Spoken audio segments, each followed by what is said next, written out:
Iguodala to Curry, back to Iguodala, up for the layup. Oh, blocked by James. It's over. It's over. Cleveland is a city of champions once again. The Cavaliers are NBA champions. That sound means it's time for Cavs on the Break NBA podcast, part of the Press Play Podcast Network. I'm your host, Chase Smith, and with me, he's the senior writer at hoopswire.com, the assistant editor at outkick.com. He's our Cavs insider, national NBA writer, Sam Amico. Sam, the draft lottery is here, and it looks like the Hawks are taking game one of the Eastern Conference Finals. How you doing, sir? I'm doing well, and the Cavs did better in the lottery than expected, which, you know, that's really all you're hoping for is to move up a spot, and they moved up too. You know, I'm going to say I had so much joy. It felt like we already won when they went for that 14th pick, and there were the Golden State Warriors. It was just, they did not have a great night, which meant that I was especially happy.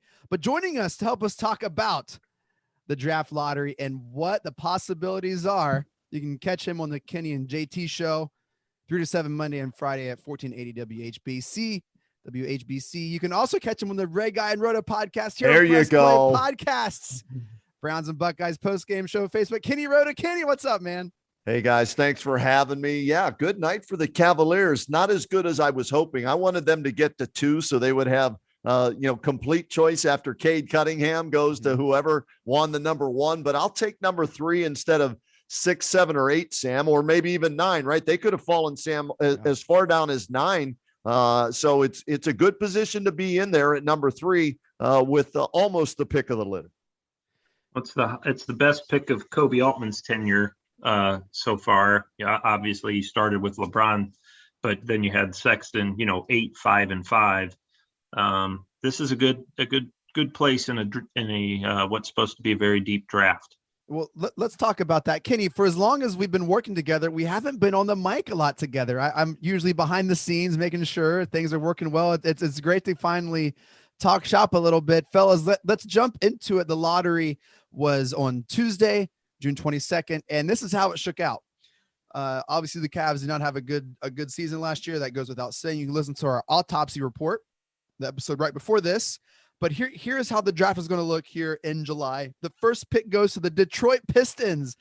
The first pick of since 1970, since the 70s, was 73? Was that what I saw? 1970, and they drafted Bob Lanier.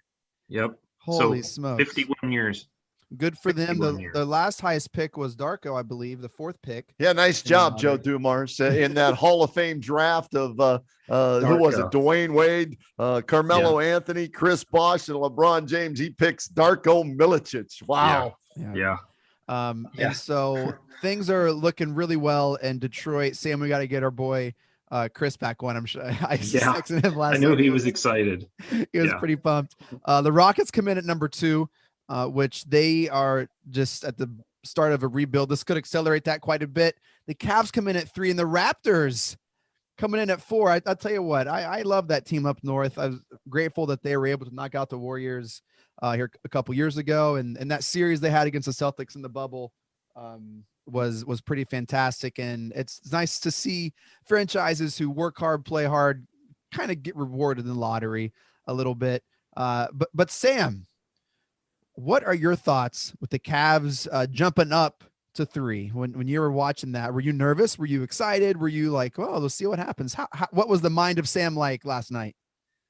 I thought that, once you found out that they had moved up, right before obviously it's televised, and right before you go to the break there to reveal the top 4, you knew the Cavs were in the top 4. And I thought, if they can get one of the top 3 and 4 would be fine, but you kind of hope for 1 or 2, because like Kenny said, if you're not going to get Cunningham, then you want to have your pick of anybody else. Well, they're pretty close to that. So I when I was watching it, I thought I would be surprised if they end up with 1, just because they haven't had that kind of lottery luck over the last 3 years. But I thought 3 was a good spot, a great spot in terms of, in a draft that's supposed to produce talent like this, Any one of those top 3, 4, maybe even 5 are going to probably be winners. There'll be a bust in there somewhere. You just hope you avoid that. And it has seemed that every time the Cavs have a high pick and they say, oh, this is a 4-person draft or a 2-person draft or a 3-person draft, right. they're always one pick below that kind of tier. But Kenny, here we are. It is a 4-player draft and we have pick 3 sitting pretty. Kenny, what was going through your mind when you saw, hey, Cavs are in prime position to really draft an impact player? Well, the way I looked at this draft was there were 5 players you wanted a chance at getting. All right. So you wanted to be in the top 5. If you dropped below 5 with Scotty Barnes and some of the other guys, I think there's a huge tier at like 1, 2, and 3. Then there's that second tier of 4 and 5. And then it really drops off after that.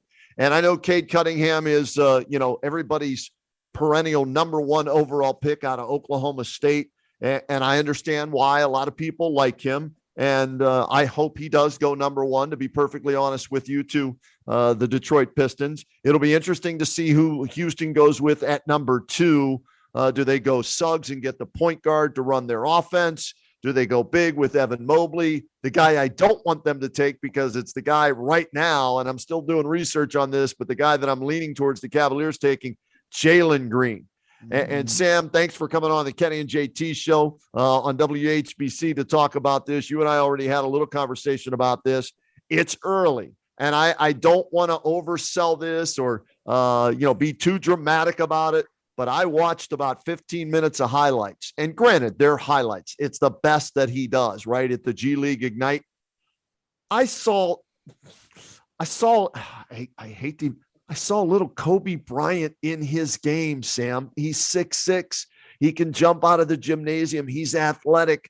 He shot 36% from three-point range from the NBA three-point line in the G League. And granted, it's still the G League, but I'll take the G League competition over, what Cade Cunningham played against in college. So I'm a big Jalen Green guy right now. But the one thing that Sam and I don't have, Chase, is we don't have the sit downs to talk to him, to find out, his intelligence level, basketball IQ level. We don't get those meetings to find out like the GMs do. So that comes into play because Jerry West, you remember, Sam? Jerry West said when he met with Kobe Bryant, he knew when he talked to him and worked them out that they didn't want anybody else in that draft, that it was just, they were blown away by him. So that helps GMs decide. But boy, I'll tell you, I love what Jalen Green is all about and what I've seen so far.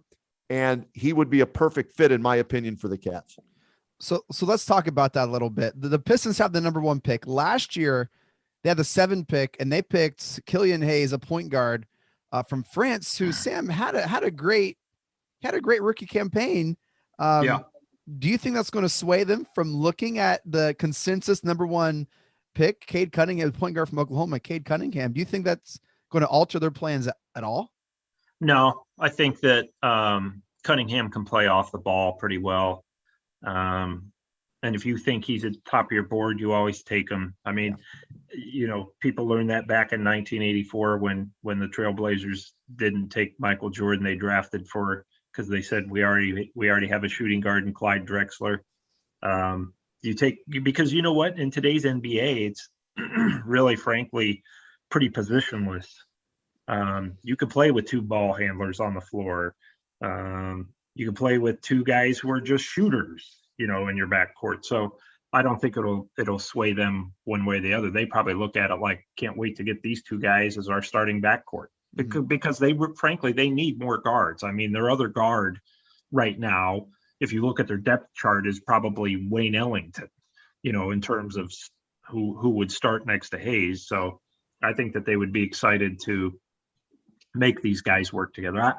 I'd be stunned if they went in any direction other than they say they're going to, Troy Weaver, their GM, has said, we're going to check out up 5 guys, bring in 5 guys, do all this stuff and uncover every rock and all that kind of stuff. But he said, he admitted right now Cunningham's at the top of the list. So, unless something changes in the draft process that Kenny just talked about in interviews and all that blows them away, I think that they'll end up going with Cunningham and making that backcourt work together with Hayes. Again, here's where we're at. The Pistons have the first pick. The Rockets have the second pick. The Cavs have the third pick. The Raptors have the fourth pick. Pretty much consensus that the Pistons will take Cade Cunningham. He's penciled in. You've seen all the Photoshops. People are excited. They have a great young core there that people are excited about. And this potentially could just put fuel on that fire. They've penciled in Cade Cunningham at the number 1 spot, which leads us to kind of begin to think, man, what are the Rockets going to do at 2? They are looking for an identity. They're looking for direction. They have John Wall, who we know is, maybe a little more seasoned. And if the point guard is off the board, Sam, what are the Rockets looking at here at 2? I think they're looking, I frankly think they're going to take Mobley right now. Now, maybe that'll change. My opinion on that'll change. But if I'm looking at that right now, John Wall's probably not going anywhere for a little bit. And they got Kevin Porter Jr., but they could use help everywhere. But I think that they will go when you have a big like Mobley who, has drawn comparisons to Embiid and Ayton and those kind of guys. I think that that's the direction they'll go. And I don't know, maybe Suggs, or Green.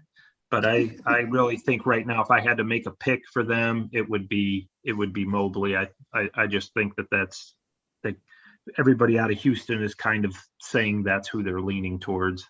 Mm-hmm. So Kenny, if it does go Cunningham 1, Mobley 2, I sprint to the podium or wherever the draft is with my card for Jalen Green. I don't hesitate. I don't wait. I don't take any phone calls. None of the above. I sprint there and I give that card of Jalen Green, shooting guard, small forward, G League Ignite, and pencil him in the starting lineup as the starting shooting guard in the backcourt with Darius Garland, Isaac Okoro at the 3. Then you've got Kevin Love if you bring him back at the 4. Re-sign Jared Allen at the 5 and trade Colin Sexton. There, I've laid it out how the Cavaliers can get better for next year. Kenny says playoffs 2022. Hey, Kobe Altman told me they were on the same path as the Atlanta Hawks, that was a fair comparison, right? Well, so they're only a year behind. Yeah. Well, in year 4, what did the Hawks do? They just won game 1 of the Eastern Conference Finals. So that's what I'm expecting from the Cavaliers next year. Yeah. Yeah. Jalen Green is the remedy to the Cavs' biggest kind of blemish on their team, it seems, the 3-point outside shot. Sam, I posted a poll on my Twitter about what they think the Cavs are going to do. And I had 4 options. I said, are they going to draft Jalen Green? Are they going to draft Evan Mobley? Are they going to draft Suggs and trade a guard? Or are they going to trade down, maybe 3, trade down to the Magic for 5 and 8? Kenny just couldn't contain himself with Jalen Green. Sam, what if you have the power there at 3, what do you do? Well, I'll let you answer, and then I'll tell you kind of what the Twitterverse voted. We got over 100 votes in like 30 minutes. Okay, I can tell you that I'd have to research it a lot more. Obviously, spending so much time watching the NBA, I kind of. Well, yeah, we're like 20 hours post, so this is the point of podcast, man. Like, what would you want right now?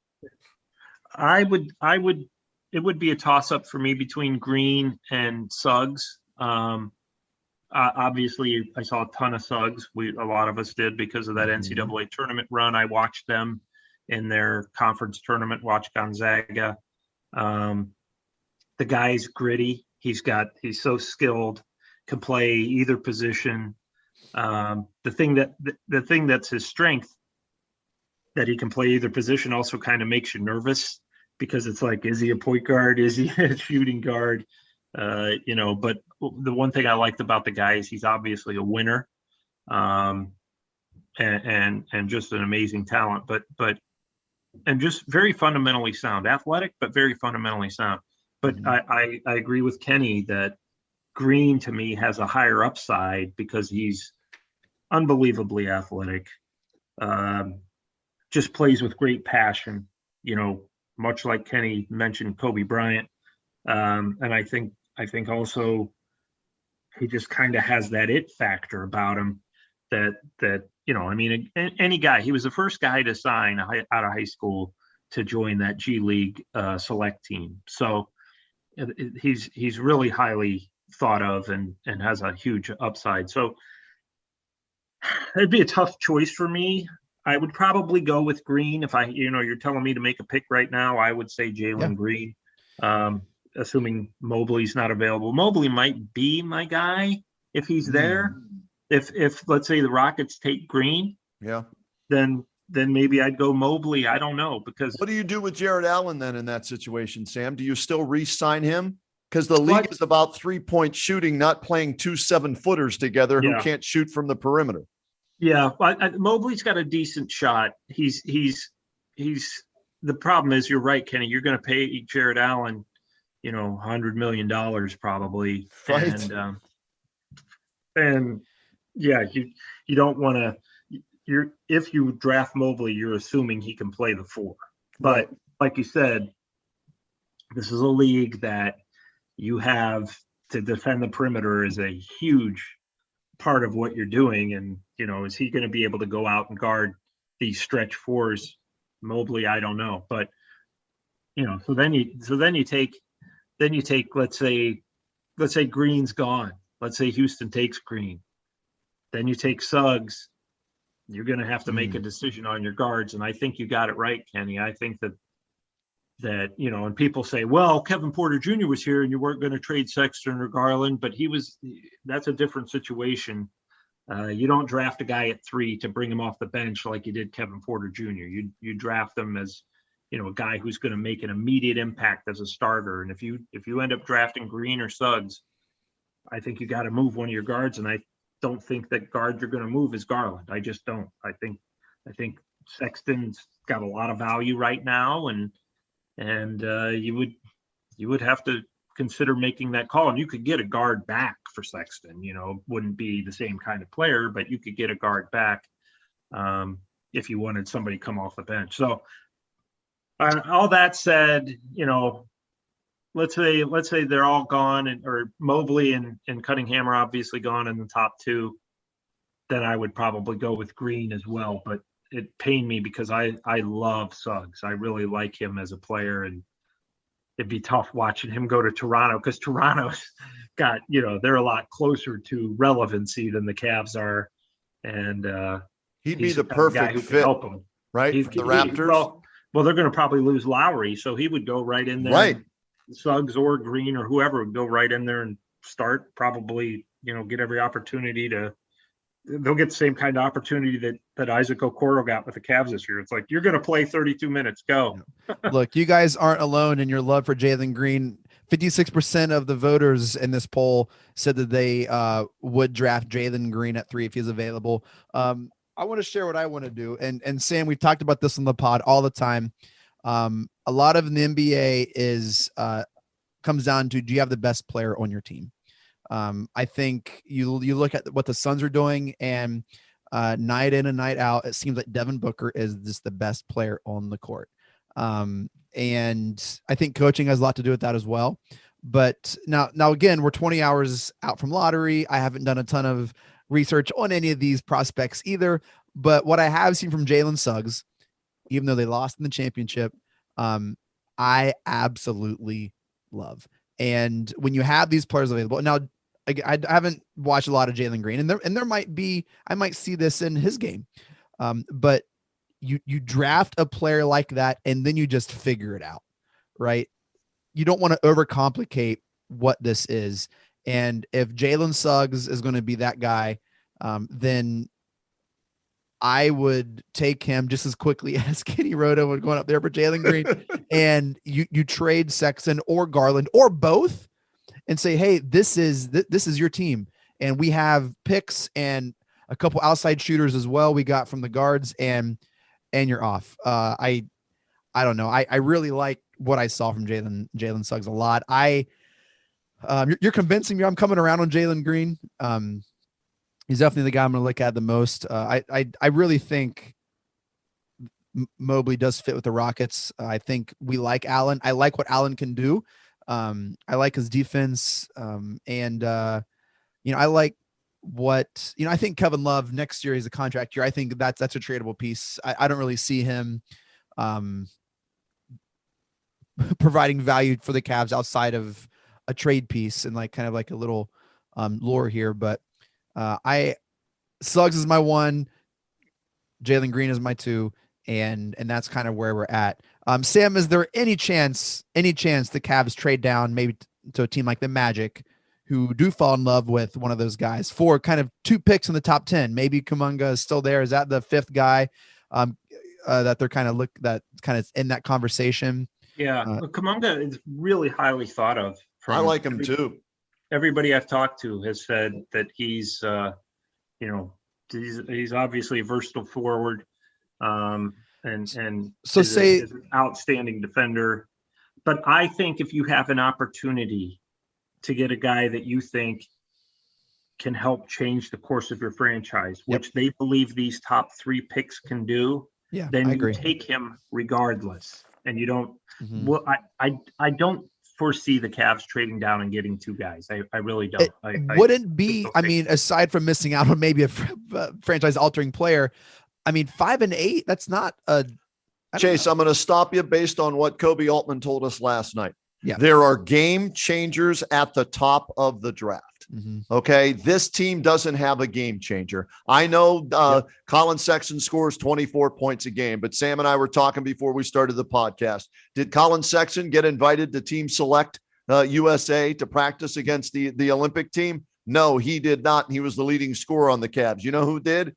Darius Garland, because he's a better all-around basketball player at 17 points and about 7 assists a game last year in his first full year healthy in the league. So that tells you who they respect more on the Cavaliers. It's Garland and not Sexton. So when you get a chance to get a game changer, those are Kobe Altman's words, you go get the game changer and you don't drop down hoping swing twice and hope you hit 1 out of 2. No, you go get the guy that you had ranked the highest. No, I agree. And we've talked as much about that, Kenny, on this pod, that, hey, like the Cavs never have the best player. They don't have that guy. And so I just want to talk about it.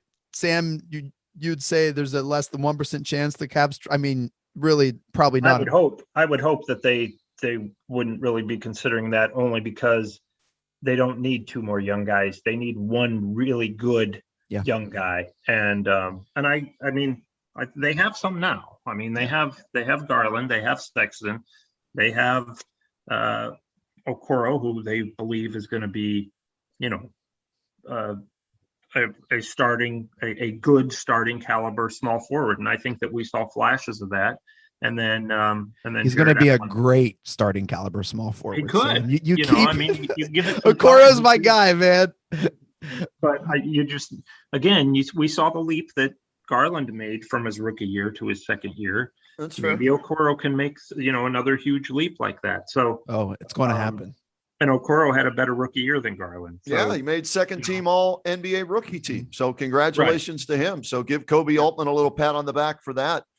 In selecting more of a defensive guy who they're hoping his offense develops. So, here's the one way, Chase, never say never, Sam. I think we've learned that in the sports business, right? Never say never. So anything is possible. If they think Jonathan Kuminga is their guy, if they think he's the best player that, after Cade Cunningham, and they feel they can get him at 5, Chase, and they know somehow, some way, you're still rolling the dice, but if you want to take that gamble, if they think they can get him at 5, then maybe you make that trade down to get 5 and 8 and get an all-star caliber player and a perennial starter for you at 8. But that's, you must like Jonathan Kuminga over Jalen Green and some of the others in order to do that, in my opinion. Yeah. Look, I wouldn't do it, but I feel like it's worth mentioning just briefly because that's not a bad offer. Hey, we're going to take a quick break. And when we come back, we're going to talk a little bit about Ben Simmons, because I heard you guys had some fun today talking about Ben Simmons. We'll be right back. Stay with us. It's not a rumor. It's the truth. Ray Guy and Roda are back together again with the R&R podcast on the Press Play Podcast Network. We're going to talk Browns. We're going to talk Cavs, Indians, even if they're not playing well, which might happen. We're going to talk monsters. We're going to talk college football. You name it. When it comes to sports, Ray Guy and Roda, we're going to break it down for you as only we can. So make sure you join us right here on the Press Play Podcast Network.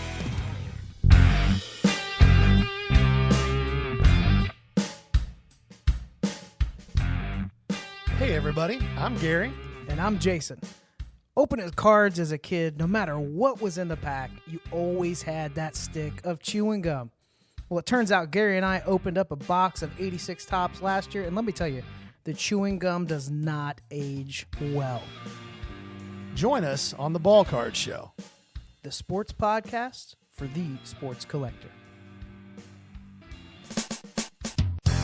This is Mike Voorhees, co-host of a Swing and a Tribe MLB podcast. If you love Cleveland Indians baseball, then this is the pod for you. We've got you covered each week as we talk about all the games, breaking news, trades, the roster, all things Tribe. You're going to love it. Go Tribe. For the Dennis Maniloff Show, I'll tap into my 40-plus years of following Cleveland sports and 30-plus years of writing and talking about them, so as to bring you informed opinions and analysis of your favorite players and teams. I also will monitor the national sports scene and, when warranted, step out of the toy department and into the real world.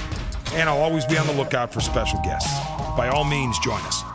Want to hear more about your favorite TV shows and movies that are on countless streaming services? Then listen to Up Next with your new favorite hosts, me, Kristen Aviles, And me, Christina Walter. Every other week we'll highlight one genre, but 2 movies or TV shows, one old and one new. We'll let you know what's hot and what's not from your favorite or least favorite streaming services. And be sure to stay tuned to the end of each episode where we shout out an artist whose name you should know for their talent in the industry. So follow us to stay up to date with your favorite hosts from Up Next, a part of the Press Play Podcast Network. Hi, my name is Jeremy Powell, co-host of the Oranges, Oranger, Browns podcast. Check us out anywhere you listen to podcasts. For all your Browns coverage, post-game, pre-game, anything you need Browns, you'll find it here on the Oranges, Oranger, Browns podcast.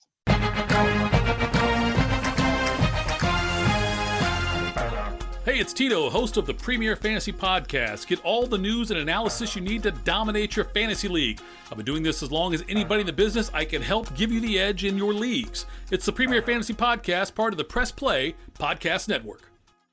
Hello, Brooks here with the Books with Brooks monthly book club podcast. We read one book a month and then we talk about it. Books like Stephen King's The Shining or Where the Crawdads Sing by Delia Owens. If you're on the hunt for book recommendations and enjoy sparkling conversation, come read along with us and then listen in.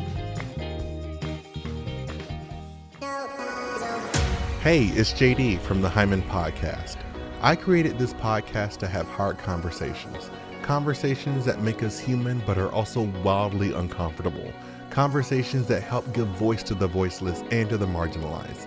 Now you can listen to the entire first season on Apple Podcasts, Spotify, or wherever you get your podcasts from. Consider this your personal invitation to join the conversation.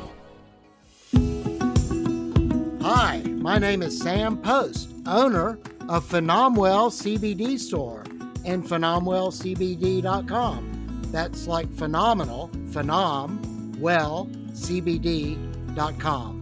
Tune in where we talk with experts about how the amazing hemp plant can make a difference for people's health and well-being from the Press Play Podcast Network. All right, we're back. Cavs of the Break NBA podcast here with Sam Amico, Kenny Roda. And, this just in, Ben Simmons missed another shot while we were away on break. Yeah, he was practicing in the gym and he missed another 2-foot jump shot. I'm sorry. What were you saying, Chase? But before the jump, we talked about the lottery, maybe what the Cavs are going to do, what we want them to do. Still a lot of time to talk about that, to do deep dives into those players. And we'll make sure to help you out here on the Cavs on the Break NBA podcast. But right now, just for a few moments, let's talk about the state of the NBA. Right now, we have 4 franchises who are pretty foreign to championships, who a lot of kind of smaller market teams, and you can't see, but I did air quotes. We have the Suns and the Clips. We have the Hawks and the Bucks. Most people probably know the Clippers and the Bucks because they're at least talked about in the playoffs a lot. But the Suns and the Hawks out of obscurity, all of a sudden really threatening to have a Phoenix Atlanta NBA Finals. And the Hawks just beat the Bucks Eastern Conference Game 1, and they beat the 76ers in round 2, the number 1 seed. And Ben Simmons has been the topic of so many conversations, so much talk radio, so many fake trades. And this just in, by the way, Chase, he just missed 2 more free throws in the gymnasium while we were talking there. He was practicing. He missed 2 more free throws as he was working on his free throw percentage of 34% in the playoffs. Hey, I'm not talking about free throw percentage, but he didn't miss a shot in the 4th quarter of Game 7. So I'm going to say he didn't miss a jump shot because he didn't take one in the 4th quarter. That's why. 100% the 4th quarter of Game 7. Sam, would you trade for Ben Simmons? Now, Kenny, I want to mind you, we did a whole episode last year of this possibility of Ben Simmons on the Cavs, and I was pretty bullish then, and I'm still pretty bullish now. Sam, it seems you would entertain Ben Simmons on the Cavs. Well, last year when we talked about it, I think I was probably a lot more excited about that possibility than having watched him play in the playoffs. First of all, the guy is,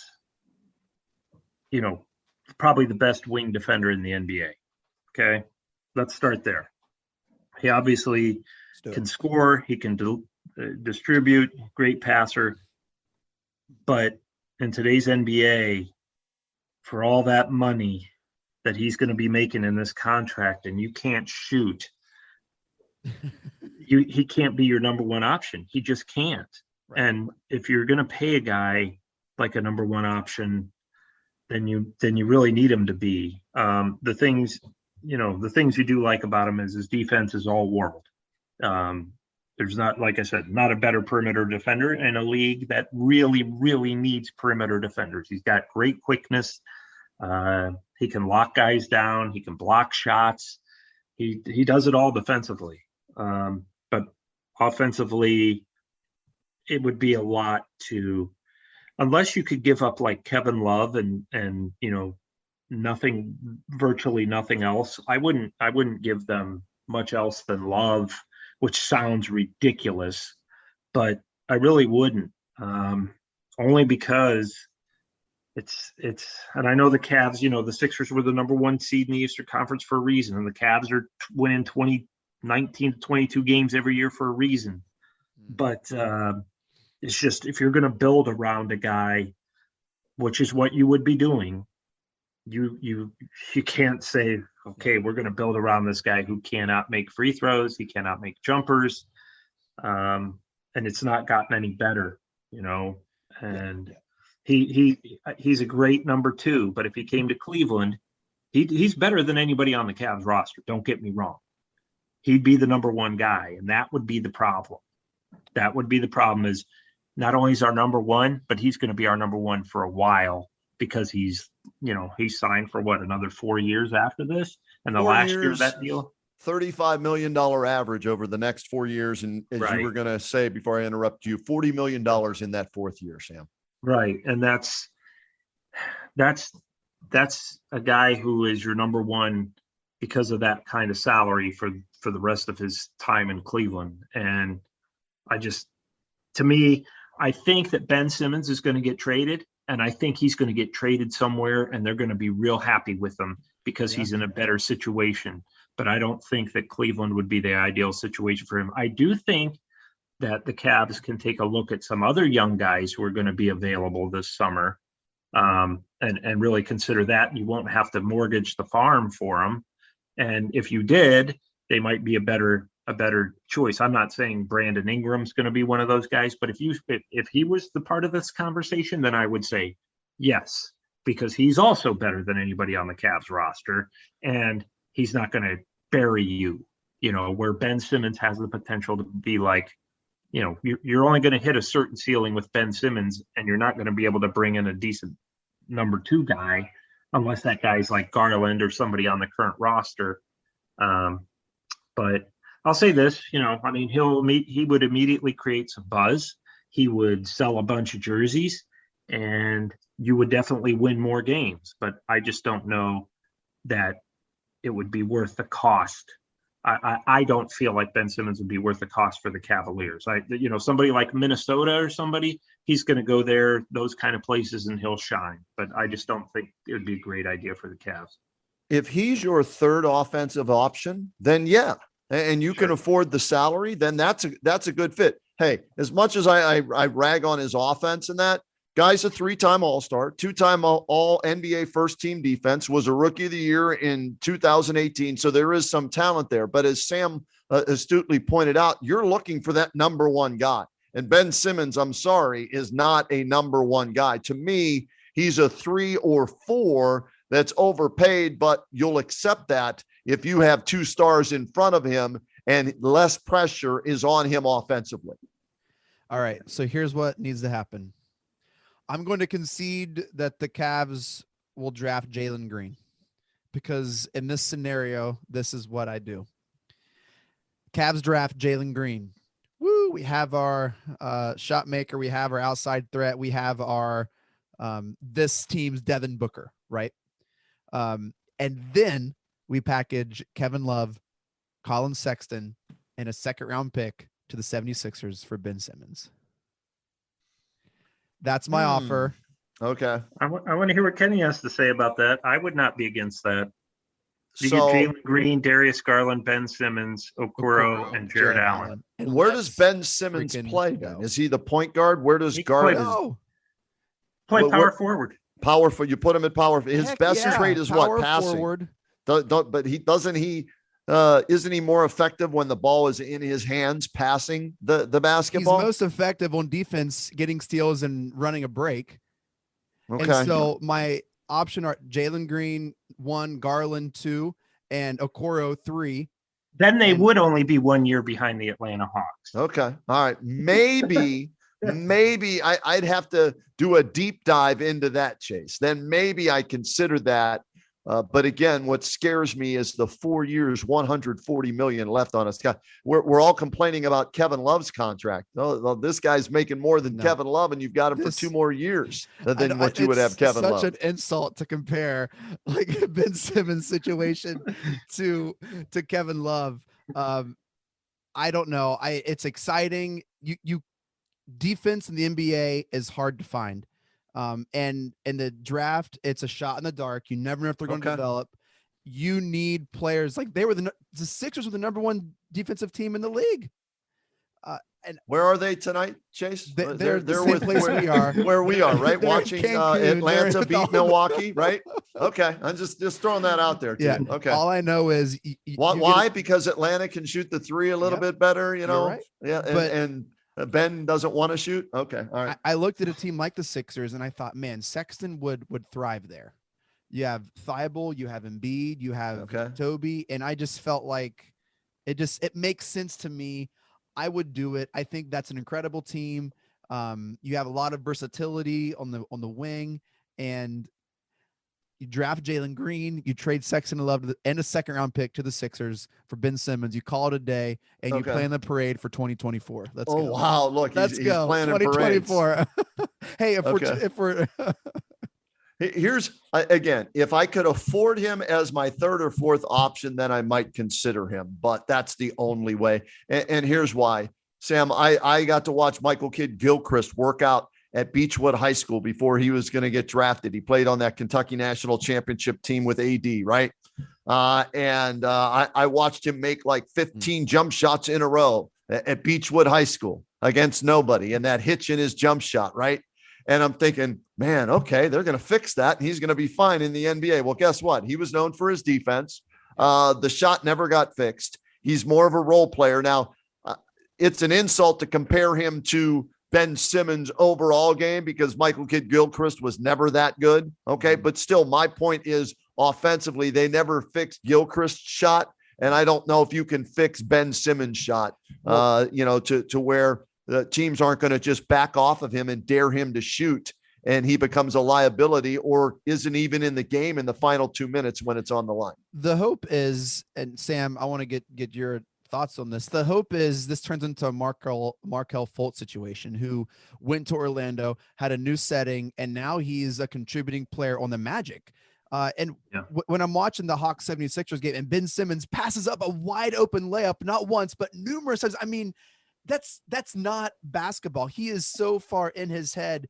You draft a player like this, you buy low, right? I mean, they're not going to sell low, but it's not like they're not wanting to trade. How are you buying low at $35 million a year? Because he's worth more than that.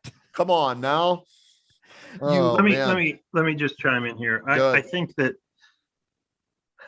he has a lot to offer. But again, you are in a situation. First of all, I would love the Cavs to be worried about, we can't put Ben Simmons in for the last 2 minutes, or any player, because they're never in games at the last 2 minutes anymore. But I think my opinion of this is he would be a short-term kind of fix. And I don't even know if I want to say the word fix. He would be somebody that you would be excited about for a year or two. And then after that, you hope to get good again, and you hope to be good again, and you hope to be in playoff games. And in those situations, we saw what he just delivered, which wasn't anything to write home about offensively. So you have to keep that in mind when you're rebuilding and you're developing a team. Okay, this guy, when we get good again, is probably going to be a hindrance offensively, and we're going to be paying him out the wazoo. And I just think it's a too big of a risk to take when you're in a situation like the Cavs are, unless, Chase, it plays out like you kind of laid it out there. Then I would certainly think about that if I'm the Cavs. If you they can call get me Nostradamus. What's that? They call me Nostradamus. Yeah, it's going to happen. Well, I mean, in that situation, I would be very open to that, and I would think that Ben Simmons could be part of a long-term thing. But you know, there's a big risk there, and it's the money is the big risk. I've got myself so hype in this hypothetical that I need to calm down and realize that that's a pipe dream. But I see it, and I would love, and that's putting a lot of expectation on Jalen Green. Kenny seems to be that Jalen has the shoulders to handle it. And do you have your phone with you right now, Chase? Is your phone by you for this podcast? I want to say no, because I don't know what you have this look. Check your text message. I just sent you a picture, and this is from June 16th, 2016. I sent you a photo I took in the bowels of what would it be? Quicken Loans Arena. Now it's Rocket Mortgage Fieldhouse. Yes. I just sent you a photo, and for our listeners out there, I think you'll get excited once you get the photo and you see who that is, because if you're that in love with Ben Simmons' game and everything, then feel free to use that in any way, shape, or form on the Press Play Podcast networks for a photo, if indeed the Cavaliers do acquire Ben Simmons in a trade. All right. You want to explain the picture? He was there. I'm guessing, Sam, maybe because of Rich Paul, right? Isn't that his agent, Rich Paul? So he might have been there at that time, in 2016, taking in the game, maybe looking for representation or whatever it was, but he was in attendance at the Cavs game in the finals that year. And I took a picture of him because he was supposed to be the number 1 overall pick in the draft, and a big, bright future ahead for him. So I'm like, got to get a picture of this guy. You never know when you're going to use it. So Chase, I sent it to you in case it does happen. Feel free to use it. Sam, I will send it to you too for hoopswire.com right now. So you can use that in case it happens for both you guys. I appreciate that. Well, I'll say this, there is that Rich Paul connection that he does have, Rich being obviously from Cleveland, Ben Simmons, obviously having worked out in Cleveland, Garfield Heights High School, and Rich Paul, of course, representing Darius Garland. So there is kind of that little connection. It won't mean much. I know that people say, well, look, Rich Paul built the Lakers. That's not necessarily true. He just represents a bunch of guys who happen to want to play for the Lakers. So, but it's something to think about. I think that the Cavs will think about it. My guess is they'll end up walking away, from a potential Ben Simmons trade. But I think the guy's available, and he's an all-star, and he's the best wing defender in the league. And he just had a terrible showing in the playoffs. You can't define a guy by that, but it does tell you something, especially when you're talking about the kind of money that he's going to be making here soon. Just like Paul George, guys. Paul George, I'm sorry. I wouldn't want Paul George now. No. I did when LeBron was here. I thought it would have been a good fit then, but what's the track record on Paul George? Can't win the big game, right? And he came back from that horrific injury, but there he was at the free throw line to ice the game last night, or at least force Phoenix to make a three to tie it, and he missed not one, but both free throws.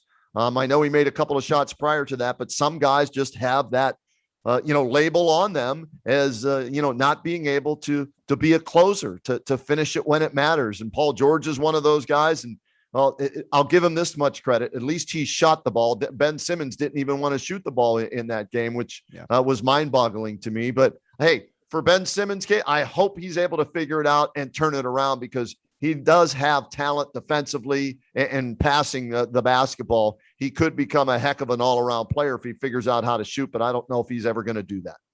One final thing before we close here. Kenny, since you're the guest, I'll ask you first. Your matchup finals prediction and the champ. Well, let's see. At the beginning of the year, I picked, who did I pick coming out of the East? I picked the Nets in the East, and I had the Lakers in the West. So I'm over 2 with those teams, right? So scratch both of them off. I thought Milwaukee was going to win game 1 tonight. Well, Trae Young went for 48, so they're up 1-0. Chris Middleton, if he's not on, Milwaukee lacks the scoring. I'm not a big Holiday fan, and they picked him up, and he had a decent game tonight. So they need Middleton as much as they need Antetokounmpo. And if Middleton, who was terrible tonight, doesn't rise to the occasion, the Atlanta Hawks could be in the NBA Finals playing. I think it's going to be the Phoenix Suns. They're getting Chris Paul back. So I'm going to go Suns, Bucks in 7 to get there to the finals, and I'm taking the Suns to win it all. Love it. Sam, what you got, my man? Well, I had the same 2 teams going to the finals that Kenny did. I think the majority of NBA fans picked the Nets and the Lakers for this super team matchup. So I was also 0 for 2. Listen to this, okay? Atlanta Hawks have never won an NBA championship. The last time they went was 1961 when they played home games in St. Louis. Wow. I wasn't even born, Sam. That's how old that alum that's been. Yeah. I think back then the sports writers were filing their stories with chisel and granite. Okay, so the Atlanta Hawks, you talk about 1961, the Phoenix Suns, 1993, their last finals appearance. The Milwaukee Bucks, 1974, their last finals appearance. And the Los Angeles Clippers have never been.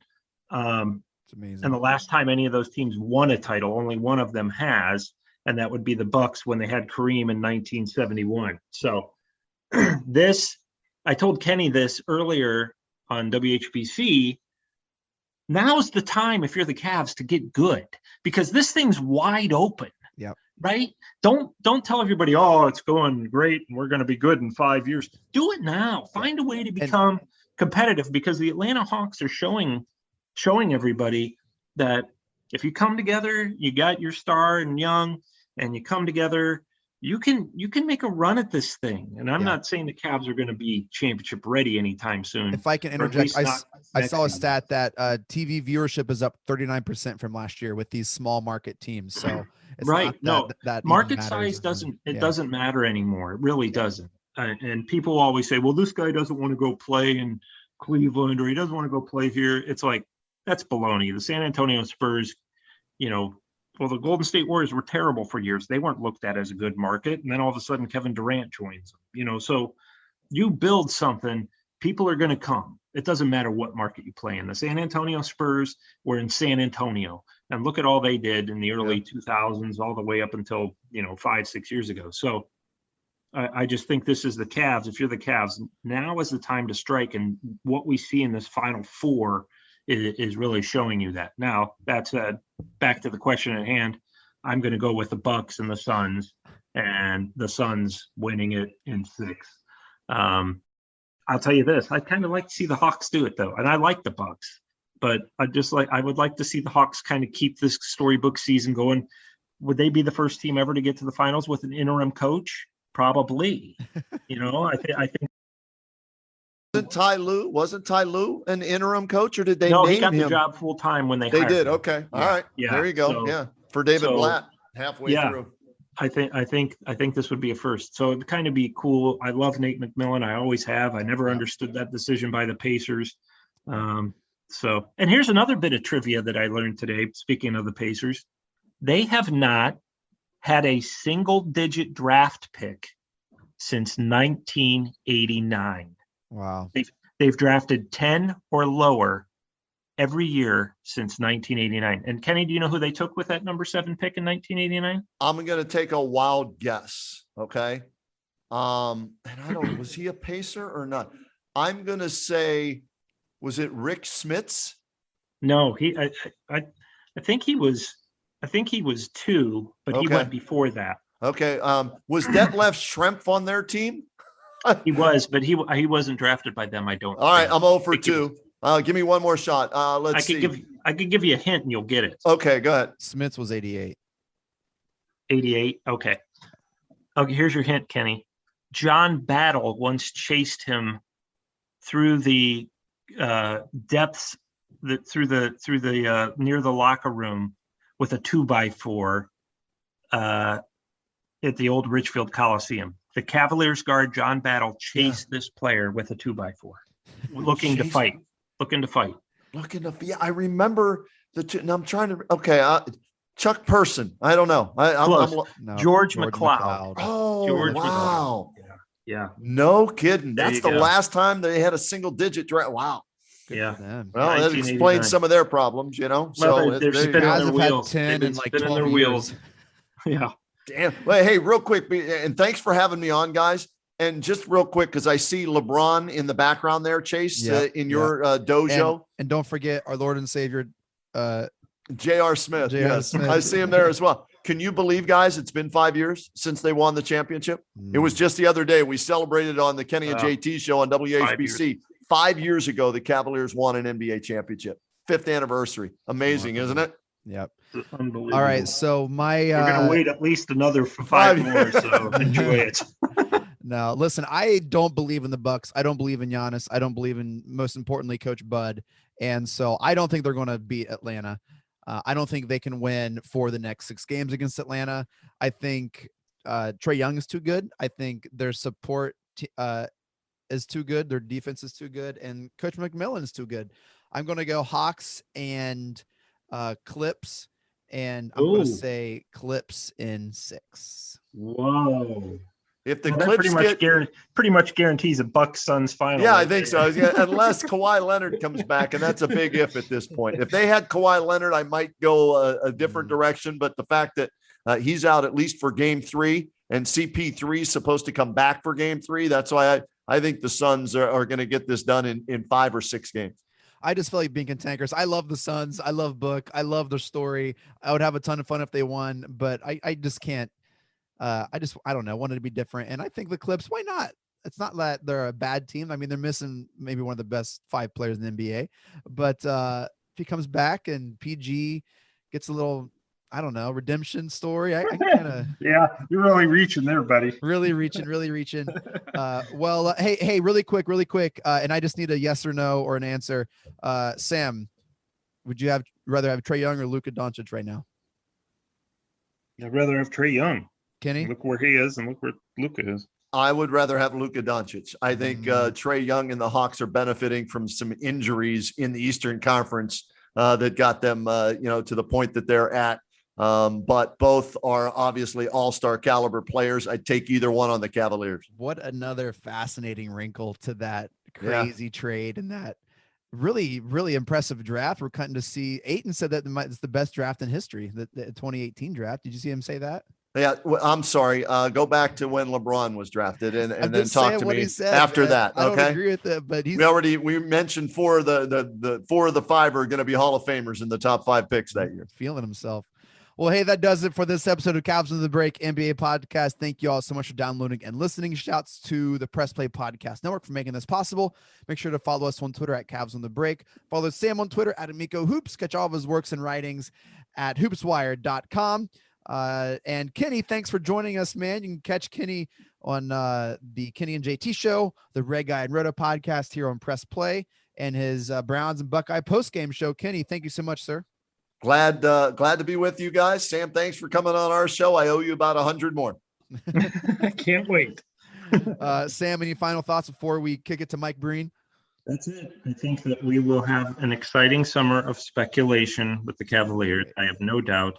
And you can read all about it on hoopswire.com, as well as our riveting conversations that we will have leading up to the draft. Right. Hey, we're going to catch you guys again with the draft preview, and then we'll catch you guys for the draft. Mike Breen, take us out.